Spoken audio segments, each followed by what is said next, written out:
James Herriot, un veterinario en apuros. Capítulo 10. La comida era tan buena en la escuela de vuelo de Winfield que se comentaba que los pilotos, cuyos hogares estaban a una distancia bastante próxima como para ir allí de visita, no solían aprovechar esta ventaja por temor a perderse alguna especialidad culinaria. Tal vez resulte difícil de creer, pero yo estoy convencido de que pocos habitantes de Gran Bretaña comían tan bien en tiempo de guerra como el puñado de jóvenes reunidos en el grupo de barracones de madera sobre la hierba verde, cerca de Windsor. Tampoco es que disfrutáramos de un chef francés, claro.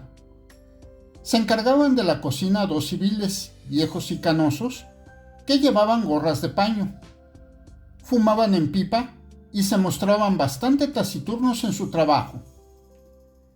Decían que eran dos ex cocineros del ejército de la Primera Guerra Mundial, pero fuera cual fuese su origen, eran unos artistas. En sus manos, cualquier guisado, cualquier tarta, cobraba un nuevo significado, e incluso se habría podido escribir un poema sobre su perfecto rebozado de las patatas. Así que me sorprendió mucho un día, a la hora del almuerzo, que mi vecino de la izquierda arrojara la cuchara, rechazara el plato y ahogara un gemido. Comíamos en grandes mesas plegables, puestas unas junto a otras en filas muy largas, y yo estaba precisamente junto a aquel chico. ¿Qué te pasa?, le pregunté. Este budín de manzana está fabuloso. Si no es eso. Enterró el rostro entre sus manos por unos segundos y luego me miró con ojos torturados. He estado haciendo circuitos y baches esta mañana con Rutledge y no ha parado un segundo de atacarme hasta dejarme sin moral. De pronto, la comida perdió su sabor. Comprendía muy bien sus palabras. El oficial de vuelo Woodham me hacía a mí lo mismo. El joven volvió a mirarme con ojos desesperados y luego clavó la vista al frente.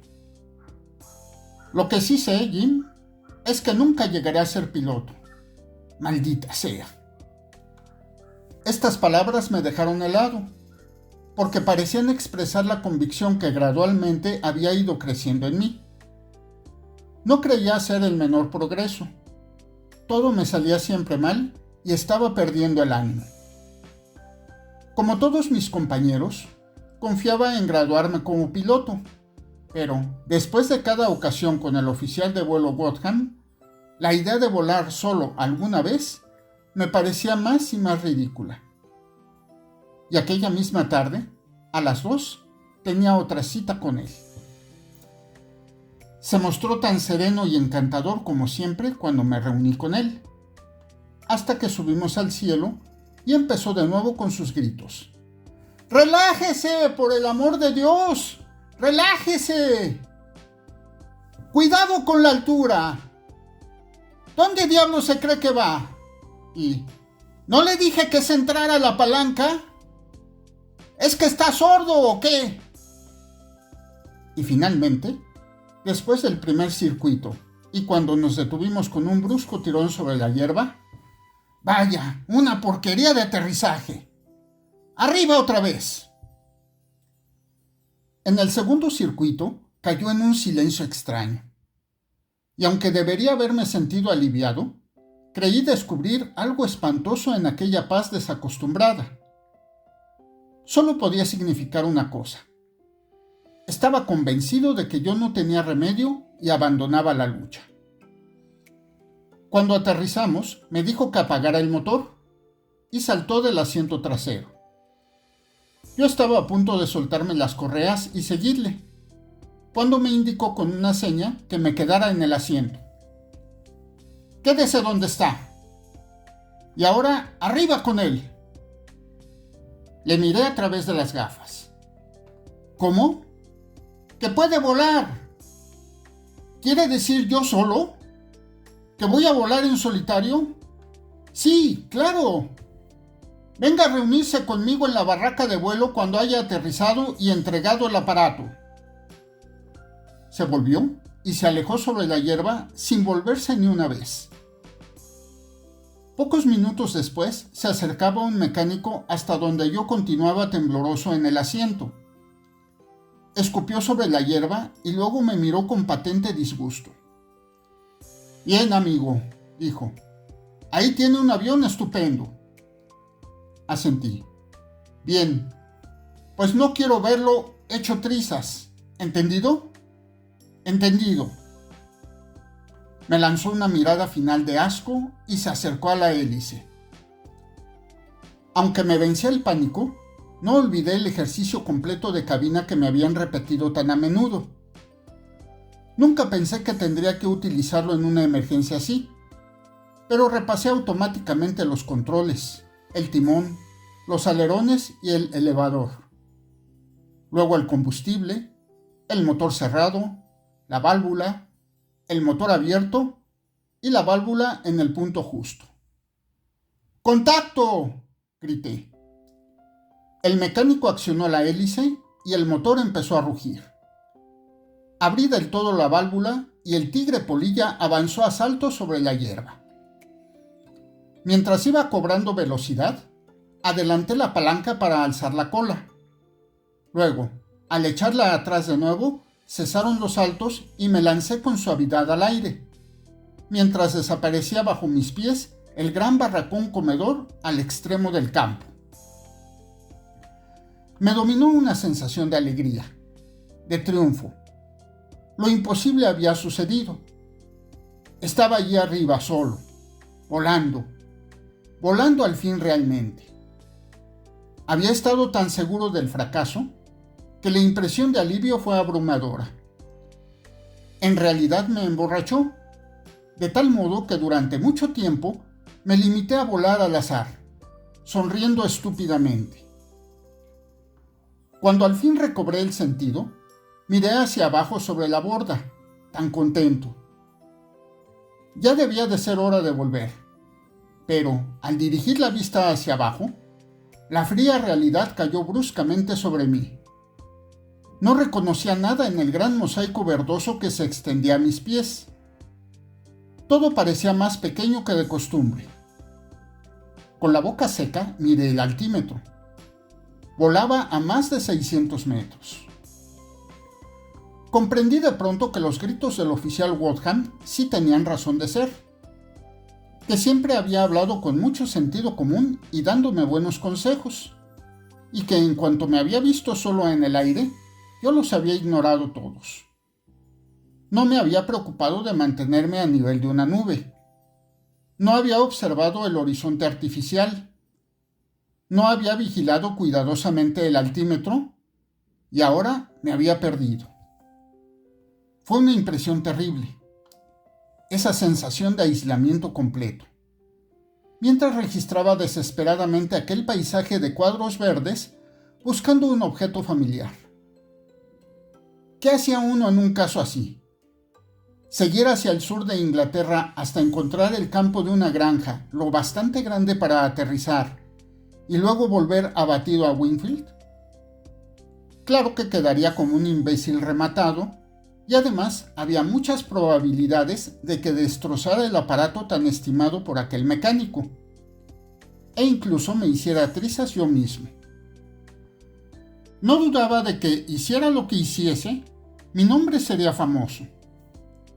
A algunos chicos les habían ocurrido cosas muy graciosas. Se habían mareado y vomitado en la cabina. Uno se metió por un seto. Otro, y en su primer vuelo en solitario, estuvo dando vueltas y vueltas sobre el campo de aterrizaje, hasta 7 veces, tratando de hallar el valor necesario para aterrizar mientras su instructor sudaba sangre y le maldecía desde tierra. Pero la verdad es que nadie se había perdido como yo. Nadie había subido al cielo y vuelto a pie y sin el aeroplano. La visión de mi destino inmediato cobraba ya horribles proporciones, y el corazón se me había desbocado cuando, allá a lo lejos, a mi izquierda, divisé un grato punto familiar. la tribuna del hipódromo de Ascot. Casi llorando de gozo, me dirigía hacia ella y a los pocos minutos la sobrevolaba como hiciera tan a menudo. Y luego, más abajo, y acercándose a una velocidad algo incómoda, tenía el cinturón de árboles que bordeaban el campo de aterrizaje. Más allá, los señalizadores de viento sobre la hierba. Pero aún estaba demasiado alto. No podría bajar a tiempo para caer en la pista de aterrizaje. Tendría que dar otra vuelta. Me abrumó lo ignominioso de la situación. Todos estarían observándome desde tierra y algunos se partirían de risa a la vista de Heriot pasando sobre el campo a varios cientos de metros y elevándose de nuevo hacia las nubes. Pero, ¿en qué estaba pensando? Había un modo de perder altura rápidamente, y gracias al oficial de vuelo Wadham, yo sabía hacerlo. El timón y la palanca opuestos. Me había repetido 100 veces cómo deslizarme hacia adentro en una curva, y ahora lo hice con todas mis fuerzas, obligando al aparato a bajar de lado y suavemente, como un animalito aerotransportado hacia los árboles. Y vaya si resultó. La mancha de verdor subió hacia mí, y casi sin darme cuenta ya estaba rozando las ramas. Enderecé el aparato y me dirigí hacia la pista de hierba. A unos 30 metros me ceñí más y fui moviendo la palanca poco a poco hasta que, justamente al tomar tierra, me la clavé en el abdomen. El tren de aterrizaje estableció contacto con el suelo casi sin un temblor y manejé el timón para continuar en línea recta hasta detenerme. Cerré el motor, bajé de la cabina y me dirigí al barracón de vuelo.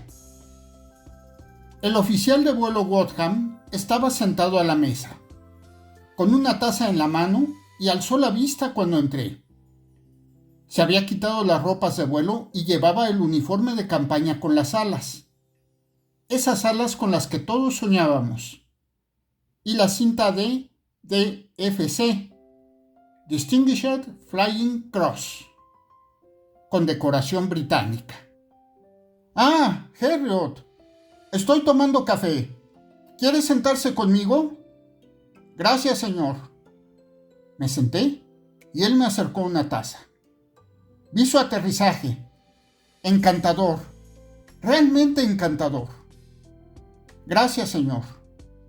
Y ese deslizamiento. Las comisuras de sus labios se alzaron ligeramente. Muy bueno en realidad. Una obra maestra. Tomó la cafetera y continuó. Lo ha hecho muy bien, Heriot. Solo después de 9 horas de instrucción, ¿eh? Espléndido. Pero, claro, yo nunca tuve la menor duda sobre usted. Inclinó la cafetera sobre mi taza. ¿Cómo quiere el café? ¿Solo o con leche?